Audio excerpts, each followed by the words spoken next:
Hi, my name is Piggy and welcome to my channel. Last video இந்த ஆடி மாதம் and இந்த மான்சூனுக்கு அடுத்து வர விண்டரோட இயர்லியருக்காக நம்ம என்ன மாதிரி சீட்ஸ் ஸ்டார்ட் பண்ணலாம் அண்ட் என்ன மாதிரி சீட்ஸை ஸ்டார்ட் பண்ண சீசனுக்கு ப்ராப்பராக சஸ்டெயின் ஆகி வரும்ன்றதை பற்றி நம்ம ஒரு ப்ரீஃபான வீடியோ பார்த்தோம். If you haven't check that video, if you are interested, நீங்கள் அந்த வீடியோ செக் பண்ணல, நான் மேலே ஐ கார்ட்லேயும் அண்ட் டிஸ்கிரிப்ஷன் அந்த வீடியோட லிங்க் கொடுக்குறேன். அண்ட் லாஸ்ட் வீடியோட எண்டில் நான் ஒரு விஷயத்தை பற்றி சொல்லியிருப்பேன். அடுத்த வீடியோன்றது சீட்லிங் மிக்சர் பற்றி இருந்தேன். சீட்லிங் மிக்சர் இந்த விதை கலவை. இப்போ நம்ம ஒரு செடி வளர்க்குறதுக்காக ஒரு சாயில் மீடியம் நம்ம ரெடி பண்ணுறப்போ அது வந்து நம்ம மண் கலவை அப்படின்னு சொல்லுவோம். அண்ட் அதே மண் கலவையை விதை வளர்க்குறதுக்காக இந்த சீட் ஜெர்மினேஷன் அந்த ப்ராசஸ்க்காக நம்ம ரெடி பண்ணுற ஒரு மீடியம் தான் சீட்லிங் மிக்சர், இந்த விதை கலவை. இந்த ரெண்டுத்துக்குமே இந்த மண் கலவை அந்த விதை கலவை இது ரெண்டுத்துக்குமே பார்த்தீங்கன்னா கொஞ்சம் வித்தியாசங்கள் இருக்குது. இப்போ மண் கலவைன்றதோட pH வேல்யூ வந்து ரொம்ப ஹையாக இருக்கும். அண்ட் விதை கலவைக்கு வந்து அந்தளவுக்கு pH வேல்யூ தேவைப்படாது. பட் ஆனால் ஒரு ப்ராப்பரான மீடியமாக இருக்கும் அந்த விதை கலவை. மண் கலவை பொறுத்த வரைக்கும் you can use what ever is available in your place. And just as the same விதை கலவைக்கும் நம்ம அதே மாதிரி நம்ம கிட்ட என்ன இருக்கோ அதை வச்சு நம்ம பயன்படுத்திக்கலாம். There are just few things we have to follow and we have to be sure of it. அதை மட்டும் நம்ம கரெக்டாக பார்த்துட்டோன்னா இந்த விதை கலவை ரெடி பண்ணுறதாகட்டும் விதையோட வளர்ப்பாக இருக்கட்டும் எல்லாமே ப்ராப்பராக கரெக்டாக இருக்கும். இதில் நம்ம முக்கியமாக பார்க்க வேண்டியது பார்த்தீங்கன்னா ஒரு 4 காம்போனன்ட்ஸ் இருக்கான்றது மட்டும்தான். அந்த 4 காம்போனன்ட்ஸ் என்ன, ஒன்று வந்து வெர்மிகம்போஸ்ட், செகண்ட் வந்து கார்டன் சாயில், தேர்ட் வந்து கோகோபீட் அண்ட் ஃபோர்த் வந்து நீம் கேக் பவுடர். இது 4 இருந்தாலே போதும் நம்ம அந்த சீட்லிங் மிக்சர்ன்றதை ப்ராப்பராக ரெடி பண்ணிடலாம். நம்ம யூஸ் பண்ணுற எல்லா காம்போஸ்டும் ஒரு ஓரளவுக்கு நார்மலான குவாலிட்டியாக இருந்தால் போதும். ரொம்ப ஒரு சுப்பீரியர் குவாலிட்டி இருக்குன்ற அவசியம். ஏன்னா நம்ம வந்து விதையை தான் நம்ம முளைக்க வைக்க போகிறோம், தவிர ஒரு செடி அதில் வளர்க்க போகிறது கிடையாது. ஒரு விதை முளைச்சி வரத்துக்கு அதுக்கு வந்து தேவையான நியூட்ரிஷன் இருந்தால் மட்டும் போதுமே தவிர ஒரு எக்ஸ்ட்ரீம் லெவலில் ஒரு ஹை pH லெவலுக்கு நியூட்ரிஷனாக தேவைப்படவே படாது.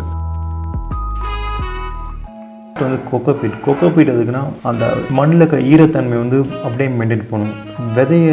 விதையோட முளைப்பு திறனுக்கு ஈரத்தன்மைன்றது ரொம்ப ரொம்ப முக்கியமான ஒரு விஷயம். பிகாஸ் சாயில் ரொம்ப சீக்கிரம் ட்ரை ஆகிட்டாலோ இல்லை சாயில் வந்து ரொம்ப தண்ணி தேக்கி வச்சுட்டாலோ அந்த விதை வந்து முளைக்காது. சரியா ஒரு ப்ராப்பரான மாய்ஸ்சர் லெவல் ரிட்டைன் பண்ணுறதுக்கு கன்ஃபார்மாக கோகோபீட்ன்றது ஒரு நெசசரியான விஷயம் தான். செகண்ட் வந்து இதை நான் யூஸ் பண்ண அந்த 2 காம்போஸ்ட், ஒன்று வந்து வெர்மிகம்போஸ்ட் யூஸ் பண்ணியிருக்கேன், செகண்ட் வந்து ஹோம் வேஸ்ட் காம்போஸ்ட் யூஸ் பண்ணியிருக்கேன். இது ரெண்டுமே எதுக்குன்னா just to give enough nutrient for the seedlings. இப்போ விதை வந்து முளைச்சி வந்துடுச்சு, விதை வந்து முளைச்சி வந்த உடனே நம்ம அதை எடுத்துகிற போகிறது கிடையாது. அது வந்து கொஞ்சம் டெவலப் ஆகணும், ஓரளவுக்கு அது வந்து வளர்கிறதுக்கு நம்ம வெயிட் பண்ணணும். ஸோ அந்த டைமில் அந்த சீட்லிங்ஸ் ப்ராப்பராக வளர்கிறதுக்கு அதுக்கு தேவைப்படுற நியூட்ரிஷன் வந்து இந்த 2 காம்போஸ்ட், வெர்மிகம்போஸ்ட் அந்த ஹோம் வேஸ்ட் காம்போஸ்ட் இது ரெண்டுமே கொடுக்கும். ஸோ இந்த 3வது காம்போஸ்ட் எதுனா கார்டன் சாயில். முக்கியமாக அந்த கார்டன் சாயில் எதுக்கு யூஸ் பண்ணுறோன்னா just to give a proper binding. ஏன்னா நம்ம யூஸ் பண்ணுற எல்லாமே பார்த்தீங்கன்னா ரொம்ப லைட்டான மெட்டீரியல், அது வந்து ரொம்ப ஏரியாக இருக்கும். ஸோ இப்போது சாயில் வந்து ரொம்ப லூஸாக இருக்குது, ரொம்ப லூஸாக ஒரு பைண்டிங்கே இல்லாமல் இருக்குன்றப்போ அதில் விதைன்றது கொஞ்சம் டிஸ்லோகேட் ஆகிறதுக்கு நிறைய சான்சஸ் இருக்குது. ஸோ அந்த பைண்டிங்கை ப்ராப்பராக கொடுக்கறதுக்காக மட்டும்தான் இதில் கார்டன் சாயில் யூஸ் பண்ணியிருக்கேன். இந்த கார்டன் சாயில் போது நீங்கள் செம்மண் யூஸ் பண்ணனாலும் யூஸ் பண்ணலாம்,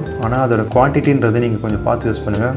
ஏன்னா இருக்கிற எல்லா காம்போனன்ட்ஸுமே இந்த கார்டன் சாயில் வந்து ரொம்ப கம்மியாக மட்டும்தான் இருக்கும். ஏன்னா அதோட பர்பஸ்ன்றது just to give a proper binding. Last neem cake powder முளைச்சிடுச்சு, அந்த விதை முளைச்சிக்காமல் அந்த நாட்டுக்கு எந்த விதமான பூச்சி தாக்குதலோ இல்லை அந்த ஒரு நோய் தாக்குதலோ வராமல் இருக்குது இந்த நீம் கேக் பவுடர், இந்த வேப்பம் புண்ணாக்கு இது வந்து ரொம்பவே உதவும். ரேஷியோ பார்த்த வரைக்கும் எல்லாமே பார்த்தீங்கன்னா 1:1:1:1 ரேஷியோ தான். எல்லாமே ஒரு பாட்டு தான். இப்போ 1 கப் வெர்மிகம்போஸ்ட் எடுத்துருக்கேன்னா 1 கப் வந்து கோகோபீட் எடுத்துருக்கேன். அண்ட் அதே மாதிரி 1 கப் வந்து அந்த home waste compost. Garden soil மட்டும் பார்த்தீங்கன்னா அதில் பாதி அளவு மட்டும் தான் எடுத்துருக்கேன். ஜஸ்ட் ஒரு பாதி cup garden soil. And neem cake powder வந்து ஜஸ்ட் ஒரு ஸ்பூன் இருந்தாலே போதும். நீங்கள் எந்த அளவுக்கு விதை போடுறீங்களோ அதுக்கேற்ற மாதிரி நீங்கள் அதை ஆட் பண்ணிக்கோங்க. அந்த ரேஷியோ வந்து 1:1:1 அண்ட் கார்டன் சாயில் வந்து பாதி அண்ட் நீம் கேக் பவுடர் கொஞ்சம். First thing we have to mix it properly. இதில் எந்த ஒரு லம்ஸும் இல்லாத அளவுக்கு நம்ம அதை நல்லா ப்ராப்பராக மிக்ஸ் பண்ணணும். மிக்ஸ் பண்ணுறதுனால அதில் இருக்க சின்ன சாலிட் சப்ஸ்டன்ஸ் எல்லாமே கொஞ்சம் உடஞ்சிரும். ஏன்னா அந்த வெர்மிகம்போஸ்ட் அண்ட் ஒரு சில அந்த காம்போஸ்ட் மெட்டீரியல் பார்த்தீங்கன்னா கொஞ்சம் திக்காக லம்பாக இருக்கும், அதை நம்ம ஜஸ்ட் கையில் பண்ணாலே உடைச்சிரும். அது நம்ம கொஞ்சம் சீராக பண்ணதுக்கப்புறமா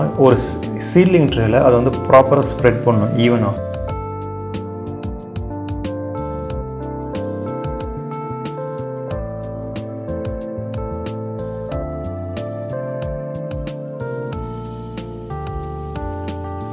நீங்கள் அந்த சீலிங் ட்ரேல நீங்கள் ஆட் பண்ணுறப்போ அதில் ஏதாச்சும் லம்ப் மெட்டீரியல் இருந்தால் அதை ரிமூவ் பண்ணிவிடுங்க. அண்ட் அதை கொஞ்சம் பிரேக்கபிளாக இருந்தால் அதை தூளாக்குறீங்க. அப்படி இல்லையா அந்த லம்ப் மெட்டீரியல்ஸ் எதுவாக இருந்தாலும் அதை ரிமூவ் பண்ணிவிடுங்க. பிகாஸ் லம்ப் மெட்டீரியல்ஸ் எது இருந்தாலும் அந்த சீட் ஜெர்மினேஷனுக்கு ரொம்பவே அஃபெக்ட் பண்ணும். ஆஸ் யூ சி நான் வந்து ஜஸ்ட் அந்த சீட்லிங் மிக்சர் போட்டு நான் வந்து ஈவனாக ஸ்ப்ரெட் தான் பண்ணுறதுனால எதையுமே நான் வந்து டைட்டாக உள்ளே புஷ் பண்ணேன். சீட்லிங் மிக்சர் வந்து நம்ம ரொம்ப டைட்டாக உள்ளே புஷ் பண்ணுற அவசியம் கிடையாது. ஏன்னா நம்ம வாட்டரிங்கில் வந்து ஒரு ப்ராசஸ் பண்ண போகிறோம். அந்த ப்ராசஸே போதும் அந்த சீட்லிங் மிக்சர் வந்து ஈவனாக செட்டில் பண்ணுறது.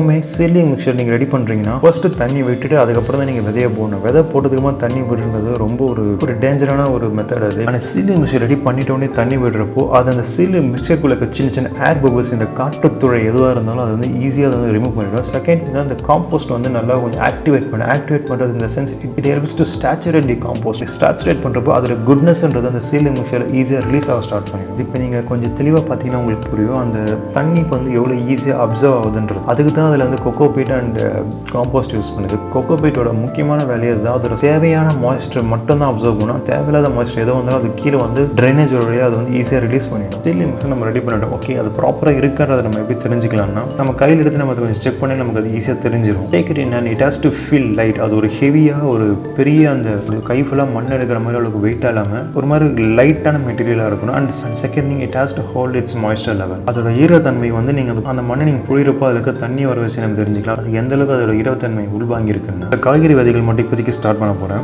ஜஸ்ட் அது மேலே வந்து அந்த காய்கறி விதைகள் வந்து ஒரு சீட்லிங்லேயும் 2லேருந்து 3 வரைக்கும் போடுறேன். பிகாஸ் நான் வந்து சீட்லிங்ஸ் ஓரளவுக்கு வளர்ந்ததுக்கப்புறம் அது வந்து நான் ஜஸ்ட் பிக் பண்ணி இண்டிவிஜுவல் சீட்லிங்ஸாக மாற்றி தான் வைக்க போகிறேன். நீங்கள் விதை போடுறப்போ நீங்கள் அதில் அந்த சீட்லிங் மிஷரில் அந்த சீட்லிங் ட்ரேல ஒரு துளை போட்டுட்டு தான் நீங்கள் அந்த விதையை போடணுன்ற அவசியம் கிடையாது. ஜஸ்ட் நீங்கள் அதுக்கு மேலேயே போடலாம். போட்டதுக்கப்புறமா அந்த விதையை மூடுற அளவுக்கு மட்டும் அதே சீட்லிங் மிஷர் வந்து நீங்கள் இன்னும் கொஞ்சம் ஆட் பண்ணால் போதும். ஜென்டலாக ப்ளஸ் பண்ணுறப்போ அந்த சீடு வந்து அந்த சாயிலோட கொஞ்சம் ஈஸியாக ஒரு கான்டாக்ட் லெவலுக்கு வந்துடும்.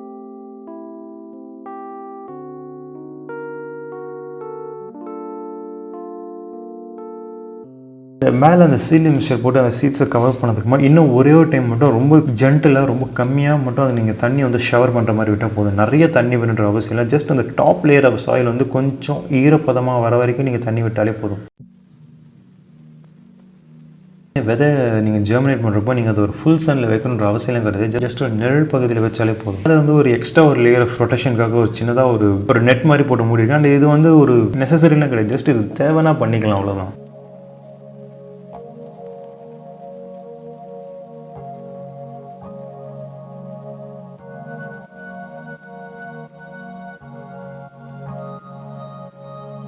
நம்ம சீட்லிங் மிக்சர் ரெடி பண்ணியாச்சு. அண்ட் நம்ம அந்த சீலிங் ட்ரேல போட்டு விதை போட்டு அந்த விதையும் முளைச்சி வந்துடுச்சு. ஸோ ஒரு காமன் டவுட் என்னன்னா இதில் நம்ம எப்போ தண்ணி விடுறது? You have to keep one thing clear in mind and that is விதை வளர்க்குறப்போ அந்த சீலிங் ட்ரேல வந்து தண்ணி நம்ம ரெகுலராக விடணுன்ற அவசியம் கிடையாது. எப்போலாம் அதோட டாப் சாயில் ட்ரை ஆகுதோ அப்போ மட்டும் நீங்கள் தண்ணி விட்டால் போதும். நீங்கள் அதில் பார்த்தீங்கன்னா அந்த டாப் சாயில் வந்து கம்ப்ளீட்டாக ட்ரை ஆகிட்டு இருக்கும். அப்போ மட்டும் நீங்கள் அது தண்ணி விட்டால் மட்டும் போதும். தண்ணி விடுறப்போ அதே மாதிரி ஜென்டலான ஷவர் மெத்தடில் நீங்கள் தண்ணி விடுங்க. ரொம்ப ஃபோர்ஸாலாம் விடணுன்றது இல்லை. ஜஸ்ட் ஒரு வாட்டர் பாட்டில் கேப்பில் நிறைய தொழை போட்டு அதுவே நீங்கள் சின்ன ஷவர் மாதிரி விட்டாலே போதும். ஒரு மாதிரி ஈவனாக ஸ்ப்ரெட் ஆகும். சாயிலுக்கு எந்த விதமான டிஸ்டர்பன்ஸும் இல்லாமல். I think that's it for this video. இந்த வீடியோவில் வந்து ஒரு ப்ராப்பரான ஈஸியான ஒரு மெத்தடில் எப்படி நம்ம அந்த சீட்லிங் மிக்சர் இந்த விதை கலவைன்றதை நம்ம எப்படி ரெடி பண்ணுறதுன்றதை பார்த்துட்டோம். நெக்ஸ்ட் வீக் நம்ம இன்னொரு வீடியோவில் பார்ப்போம். Until that, let's stay connected and create a better environment.